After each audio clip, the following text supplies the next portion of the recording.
चलो question number 1 हा व्यवस्थित लिहून घ्या. क्वेश्चन नंबर 1 मध्ये अटेम्प्ट एनी 5 असा क्वेश्चन असते. सॉल्व एनी 5 किंवा अटेम्प्ट एनी 5.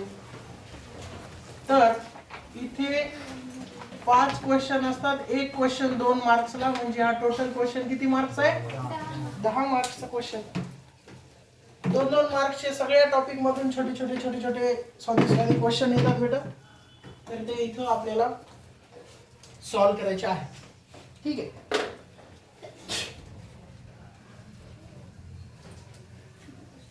पेपर पॅटर्न समजून घेणं यासाठी महत्वाचं आहे की एकमेव पेपर झालेला आहे के स्कीमचा तुमचा, आणि तो पेपर आपल्याला माहिती आहे. तर त्याच ठिकाणी त्याच टॉपिकचे क्वेश्चन पडतात. क्वेश्चन थोडेसे चेंज होतील. तर याच्यामध्ये ABCD लिहिलेलं असते बघा. तर इथं असं लिहायचं A, इथून लॉगॅरिथमिक टॉपिक मधून क्वेश्चन येईल बेटा. एक क्वेश्चन इथं find the value of logarithmic function किंवा convert exponential to logarithm to exponential. आता या लॉग वरचे कोणते कोणते इम्पॉर्टंट क्वेश्चन करून जायचे याची लिस्ट रोज ग्रुपवर पडत जाईल. ओके, लॉगचे, स्टॅटिस्टिक्सचे, स्ट्रेट लाईनचे, प्रत्येक टॉपिकचे इम्पॉर्टंट क्वेश्चन पडत जातील बेटा. चला दुसरं B. मागच्या वेळेस इथं बेटा कंपाऊंड अँगलचा प्रश्न आला होता. म्हणजे कोणत्या टॉपिक मधून? ट्रिग्नोमेट्री टॉपिक मधून. येते स्पेशली इथे लिहायचं समोर कोणता अँगल? Compound angle. मागे इथं क्वेश्चन पडला होता sin 15. तर sin 15 ला कंपाऊंड अँगल मध्ये कसं करतो आपण? 45 मधून 30 मायनस करायचं. sin A - B चा फॉर्म्युला ते आपल्याला सगळं माहिती आहे. तर इथं ट्रिग्नोमेट्रीचा क्वेश्चन आहे 2 marks. Next C. Find the intercept. म्हणजे इंटरसेप्ट कोणत्या टॉपिक मध्ये? Straight line. Straight line topic मधून हे सगळे क्वेश्चन किती मार्क्सचे? 2 मार्क्स. छोटे छोटे क्वेश्चन. या क्वेश्चन नंबर 1 मध्ये एकही मार्क कोणत्याही स्टुडंटचा गेला नाही पाहिजे बेटा. सगळे इम्पॉर्टंट क्वेश्चन मी पाठवणार आहे. D मध्ये फंक्शनचा क्वेश्चन आहे बेटा. फंक्शन मध्ये किती टाइपचे प्रॉब्लेम बघितले आपण? एक फंक्शन दिलेलं असेल त्याची व्हॅल्यू फाइंड आउट करा, नाहीतर इव्हन ऑड आहे चेक करा. पाठीमागं फंक्शन दिला होता, इव्हन आहे की ऑड आहे चेक करायला सांगितलं होतं बेटा आपल्याला. E number at which point curve y slope of tangent. म्हणजे हे ऍप्लिकेशन ऑफ डेरिव्हेटिव्ह मधला क्वेश्चन आहे. ऍप्लिकेशन ऑफ डेरिव्हेटिव्ह जे की आपलं शिकवायचं राहिलेलं आहे ते होईल 2 दिवसात. F. Divide 100 into 2 parts such that their product is maximum derivative.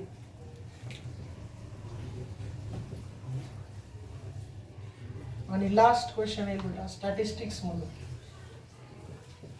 Generally इथं असा क्वेश्चन येते बेटा COV चा. स्टॅटिस्टिक्सचा इथं COV चा फॉर्म्युला वापरायचा क्वेश्चन बऱ्याच वेळा येते, किंवा रेंज कोएफिशिएंट ऑफ रेंज, दोन्हीपैकी एक येईल. COV चा फॉर्म्युला COV चा formula sigma upon x. Sigma म्हणजे स्टँडर्ड डेविएशन, x बार म्हणजे मीन. तर हे COV चा फॉर्म्युला झाला. याच्यापैकी कोणत्या तरी 2 गोष्टी दिलेल्या असतील, तिसरी कॅल्क्युलेट करायला सांगितलेली असेल. किती क्वेश्चन आहेत टोटल बघा इथं? 1 2 3 4 5 6 7. 7 पैकी किती सॉल्व करायचे? 5 सॉल्व करायचे. एकाही स्टुडंटचा एकही मार्क याच्यामध्ये गेला नाही पाहिजे. प्रत्येक टॉपिकचे 2-2 मार्क्सचे इम्पॉर्टंट क्वेश्चन तुम्हाला मी ग्रुपवर आजपासून टाकायला सुरू करणार आहे बेटा. आजपासून खरी आपली मॅथमॅटिक्सची तयारी सुरू झाली म्हणायचं. हे झालं लिहिणं इथपर्यंत. Question number 2.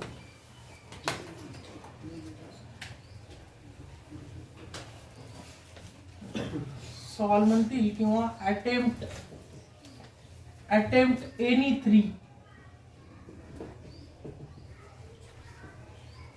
तर 3 प्रश्न, एक क्वेश्चन 4 मार्क्सला. 12 मार्क्सचा क्वेश्चन नंबर 2 असेल.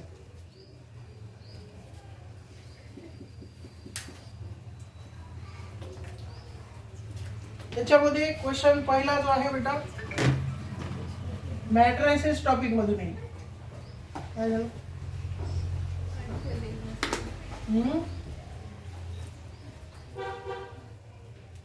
तर मॅट्रिक्स टॉपिक मध्ये जनरली इथं मल्टिप्लिकेशन ऑफ मॅट्रिसेसची क्वेश्चन पडण्याचे जास्त चान्सेस असतात, किंवा आपल्याला ओळखायला सांगतात दिलेला मॅट्रिक्स स्केलार आहे की नाही. तर काय करतो आपण बेटा, स्केलारची काय कंडिशन आहे, नॉन सिंग्युलर आणि सिंग्युलर नाही, मी स्केलार बद्दल सांगायला. डायगोनल एलिमेंट सगळे सर, हे तर मागच्या जन्मात शिकल्यासारखं वाटायले, अरे ते आता शिकले 1 महिन्याखाली. चला घेऊ रिव्हिजन, त्याचं टेन्शन घ्या. चला दुसरा पण मॅट्रिक्सचाच क्वेश्चन येईल, इथं येईल सिंग्युलर किंवा नॉन सिंग्युलर. तर मॅट्रिक्सचं मल्टिप्लिकेशन करायचं आणि ते 0 येते की नाही चेक करायचं बेटा, सिंग्युलर और नॉन सिंग्युलर. लिहून घ्या, 2 क्वेश्चन मॅट्रिक्सचे येतील इथून.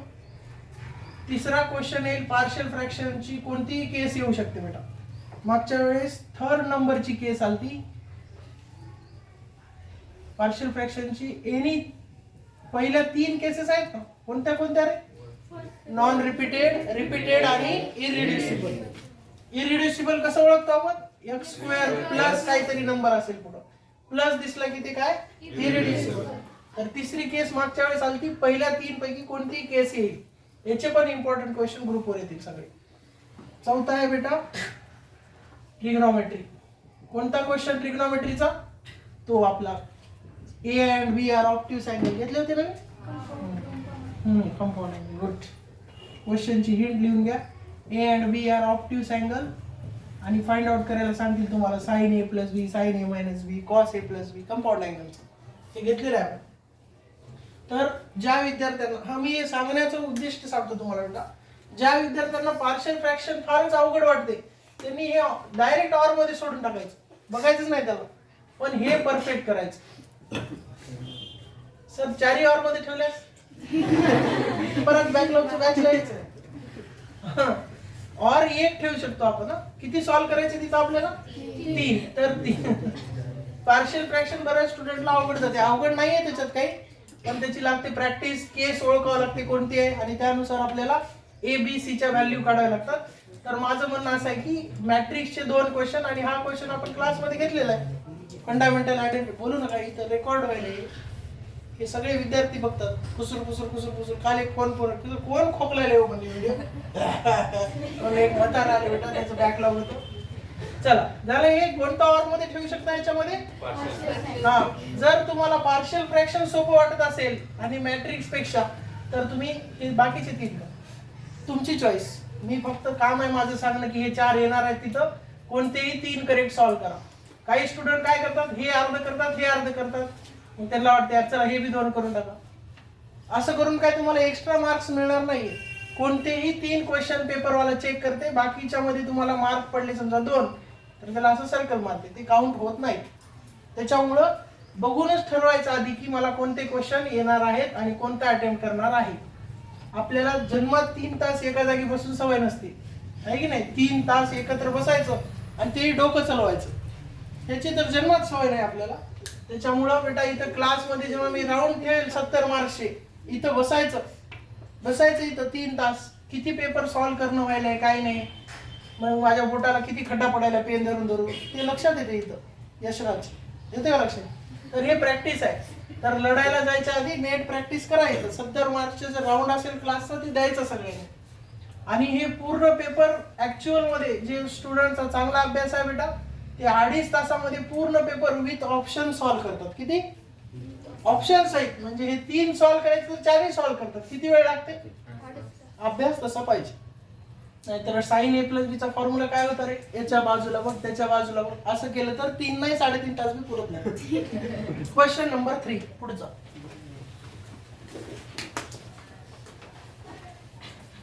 त्याच्यामध्ये पण अटेम्प्ट एनी 3.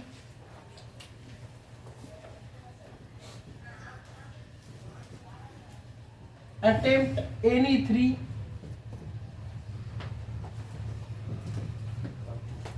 पुन्हा तेच एक क्वेश्चन 4 मार्क्सला, टोटल 3 गुणिले 4 म्हणजे 12 मार्क्स. याच्यामध्ये पहिला क्वेश्चन ट्रिग्नोमेट्रीचा येईल बेटा, स्पेशली ट्रिग्नोमेट्री मधलं फॅक्टरायझेशन. कोणते होते रे फॅक्टरायझेशनचे फॉर्म्युले, साइन प्लस साइन, वेळेस बोला की जरा, sine plus sine sine minus sine cos plus cos आणि कॉस मायनस कॉस बस जिंदगीचं कल्याण याच्यावरच आहे. पुढं इथं येईल बेटा ट्रिग्नोमेट्रीचा क्वेश्चन जो की असेल इनव्हर्स ट्रिग्नोमेट्री मधून. हे क्वेश्चन कोणासारखे आहेत बेटा? नाही नाही, इनव्हर्स ट्रिग्नोमेट्री हे A and B are obtuse angle आणि हे दोन्ही सेम क्वेश्चन होते. मी ट्रिग्नोमेट्री शिकवताना म्हणलं बघा, इथं फक्त इनव्हर्स दिलेला असेल, इथं फॉर्म्युला शोधावा लागते कोणता वापरायचा. आठवलं का लक्षात? राईट हँड साइडला जर कॉस इनव्हर्स असेल तर कॉसचा फॉर्म्युला मध्ये प्लस आहे की आहे ते अलीकडे बघून ठरवायचं. परत एकदा मी हे इम्पॉर्टंट क्वेश्चन जेव्हा सांगत असेल त्यावेळेस घेईल रिव्हिजन. तर हे सोडायचं नाही बेटा, ट्रिग्नोमेट्रीचे हातातले मार्क्स आहेत हे सगळे. चला पुढे, find the equation of straight line topic मधून आहे बेटा हे. स्ट्रेट लाईन आणि इथं चौथा फॉर्म्युला आहे डेरिव्हेटिव्ह. आणि डेरिव्हेटिव्ह जेव्हा मी म्हणतो बेटा त्यावेळेस त्याला प्रेडिक्ट करता येत नाही इम्प्लिसिटचा येईल की कोणता ट्रिग्नोमेट्रीचा येईल. डेरिव्हेटिव्ह टॉपिक पूर्णच करावं लागते केलं तर. आणि जर समजा हे तुम्हाला करायचं नसेल तर काय परफेक्ट करायचं? ट्रिग्नोमेट्री आणि स्ट्रेट लाईन. स्ट्रेट लाईन मधले सगळे क्वेश्चन आपण क्लासमध्ये घेतलेले आहेत. Equation of line find out करायचं. एक केस त्याच्यातली राहिलेली आहे फक्त. जर समजा पॉइंट ऑफ इंटरसेक्शन मधून एक लाईन पास व्हायली, ठीक आहे, आणि ह्या लाईनचे पॉइंट दिलेत आपल्याला x1 y1, तर हे पॉइंट्स काढायचे आधी आणि 2 पॉइंट फॉर्म यूज करून इक्वेशन तयार करायची. ही केस राहिली आपली शिकवायची. हे मी कोणाला शिकवलं? एका ब्रँचला स्ट्रेट लाईन होता युनिट टेस्ट 2 ला, तेव्हा हे क्वेश्चन घेतला होता. कोण होतं तुमच्यापैकी इव्हनिंगच्या बॅचला? कोणीच नाही. जाऊ हे शिकवतो बेटा मी. स्ट्रेट लाईनचे जेव्हा इम्पॉर्टंट क्वेश्चन सांगेल, ही महत्वाची केस आहे आणि फायनल एक्झामला हीच केस पडत असते. चला हे झालं, 3 क्वेश्चन झाले. अजून किती राहिले? 3. चला पुढचं क्वेश्चन नंबर 4.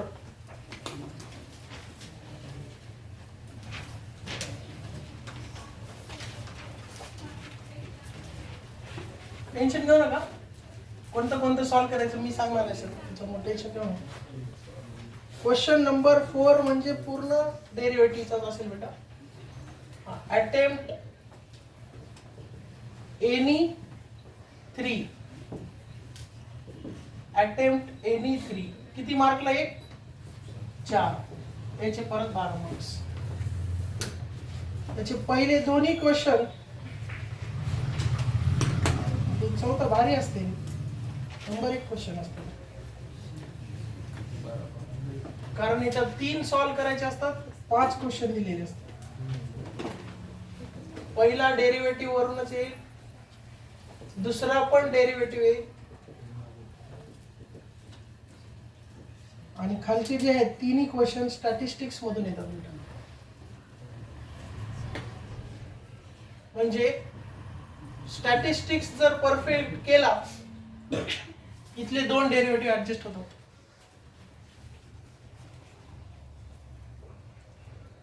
आणि ज्या विद्यार्थ्यांचा डेरिव्हेटिव्ह कच्चा आहे किंवा प्रॅक्टिस झाली नाही, मी त्यांना नेहमी सांगत असतो की स्टॅटिस्टिक्स क्वेश्चन आपलं परफेक्ट करायचं आहे बेटा.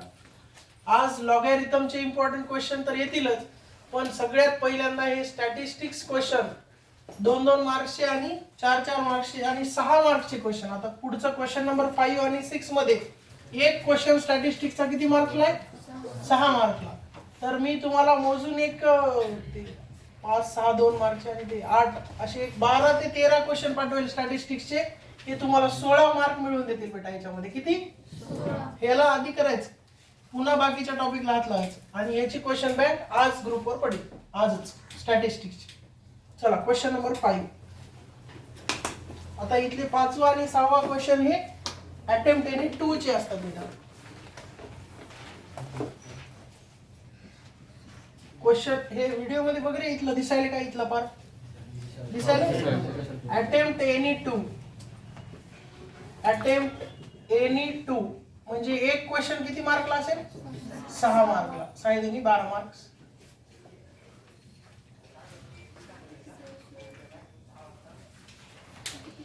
इथं पहिला क्वेश्चन असा येते बेटा, लक्ष द्या इकडं. हे क्वेश्चन कसं आहे ते सांगतो तुम्हाला. इथं इथं मॅट्रिक्स इन्व्हर्जन मेथड टाकते. कोणतं? मॅट्रिक्सला एकदम सगळ्यात लास्ट व्हॅल्यू काढतो बघा आपण, एक्स वाय झेड, आठवते? त्याच्यामध्ये सगळंच करावं लागते. मल्टिप्लिकेशन करावं लागेल, इन्व्हर्स करावं लागेल, ऍडजॉइंट काढावं लागेल. Matrix inversion method. एक क्वेश्चन 6 मार्कला. बी आणि सी क्वेश्चन मध्ये 2 बीट येतात बेटा. इथं 1 नंबर, इथं 2 नंबर, म्हणजे हे 1 बीट किती मार्कला? 3. तर हे दोन्ही क्वेश्चन ट्रिग्नॉमेट्री मधून येतील.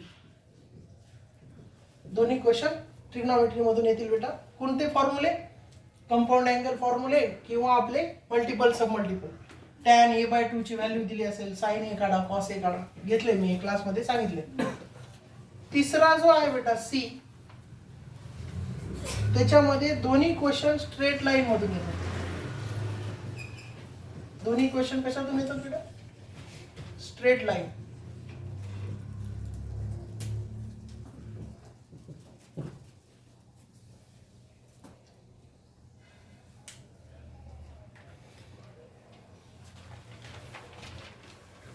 ज्या विद्यार्थ्यांनी आधी चांगला अभ्यास केलेला आहे, मॅट्रिक्स इन्व्हर्जन मेथड जमते. 1-2 क्वेश्चन मी क्लासमध्ये घेऊन दाखवेल. ठीक आहे, तुम्ही ठरवा ते मॅट्रिक्स इन्व्हर्जन सॉल्व्ह करायचं आहे की खालचे 2 सॉल्व्ह. हे तर 2 फार सिंपल असतात. एक तर ह्याच्यावर ते परपेंडिक्युलर 2 लाईन आहेत, एक पॅरलल, त्यांच्यातलं परपेंडिक्युलर डिस्टन्स काढा. किंवा दुसरा क्वेश्चन येईल अँगल बिटवीन 2 स्ट्रेट लाईन. काय फॉर्म्युला आहे? Theta is equal to tan inverse of m1 minus m2 upon 1 plus. ठीक आहे, आणि परपेंडिक्युलर लाईनचे फॉर्म्युले मॉड मध्ये वर इक्वेशन, खाली √a² प्लस b². एक क्वेश्चन येतो, एकदम सिंपल क्वेश्चन. हातातले 6 मार्क. हे पण सोपे असतात, पण यांना फॉर्म्युले सगळे पाठ पाहिजे ट्रिग्नॉमेट्रीचे आणि मॅट्रिक्स इन्व्हर्जन. मग कोणते 2 करायचे तुम्ही ठरवायचे. Write down question number 6. Last question.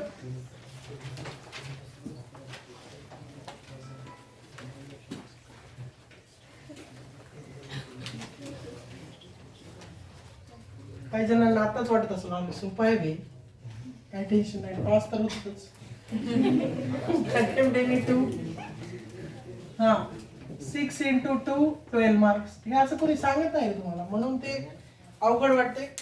आपलं काम आहे सोपं करून सांगायचं. चला, क्वेश्चन नंबर 6 मध्ये महत्वाचे क्वेश्चन येणार आहेत बेटा. इथं number 1, application of derivative. Application of derivative का विचारते बेटा? कारण त्यांना कंपल्सरी एक तरी क्वेश्चन, प्रॉब्लेम नाही, प्रॉब्लेम आपले इंजिनिअरिंग लाईफ मध्ये कुठे यूज होतात ते करावं लागते. तर ऍप्लिकेशन ऑफ डेरिव्हेटिव्हचे 2 क्वेश्चन येतील बेटा इथं.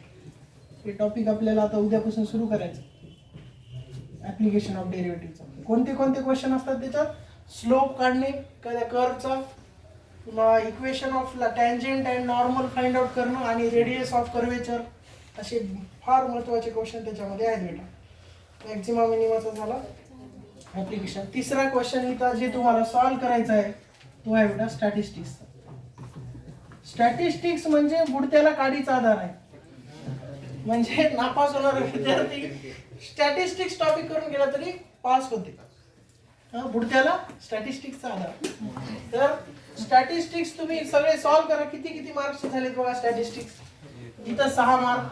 आता हे तिसराच होता मी, बघा तुमच्याकडे असेल डेटा, बघायचं सगळं. स्टॅटिस्टिक्स किती मार्क्सला आहे, इथलेही 2 धरा.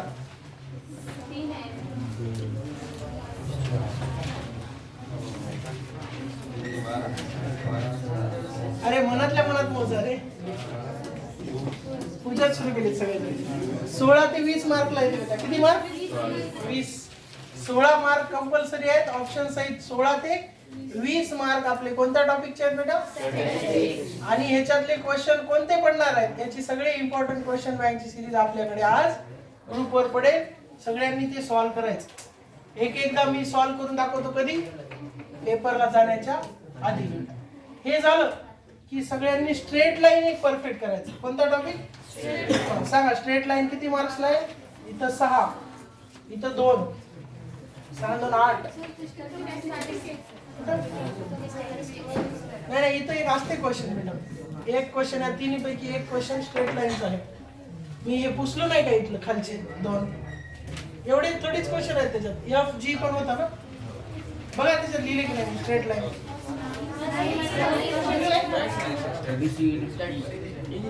अबे इंटरसेप्टचा स्ट्रेट लाईन लिहिलंय काय तिथं? क्वेश्चन नंबर 3 बघा, दिलंय ना. असं कसं? तेच म्हणाले स्ट्रेट लाईन होता एक क्वेश्चन.